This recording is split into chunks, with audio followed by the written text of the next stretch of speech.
मोदींचं म्हणणं असं आहे की लाडकी बहीण म्हणून जेवढं देतात तेवढंच आमच्या दाजीला शेतमालाला भाव द्या, तेवढंच आमचा दाजी जेव्हा डेअरीमध्ये दूध घालतो त्या दुधाला 40 रुपयांनी भाव द्या. जेव्हा आमची पोरं शाळेत जातात त्यांना शिक्षणाच्या दृष्टीने ज्या गोष्टी आहेत त्याच्यासाठीची सवलत आहे, आमच्यासाठी आरोग्याची सवलत आहे, या सगळ्या गोष्टी तुमच्या डोळ्यामध्ये एक पट्टी बांधून कुठंतरी हे सगळं वळवायचा प्रयत्न हा आत्ताच्या महाराष्ट्र सरकारकडे होतोय. आणि त्यामुळं ज्या शेतकऱ्यांनी इतके दिवस हाल सोसले, आज हे दूध उत्पादक शेतकरी हा आक्रोश करतो. आपल्याकडे असते ना दूध घालणारे, किती भाव आहे? 24.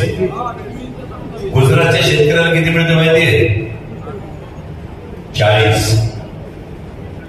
गुजरातमध्ये 40 ते 45 याच्या रेंजमध्ये भाव जातो.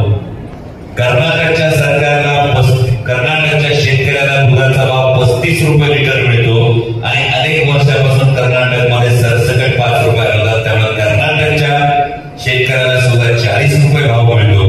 केरळचा शेतकरी जेव्हा दूध घालतो, केरळच्या शेतकऱ्याला सुद्धा 40 रुपये हा दुधाला दर लिटर मध्ये हा दर मिळतो. आणि मग महाराष्ट्रातल्या शेतकऱ्याला जर त्याची ही मागणी नसेल तर फक्त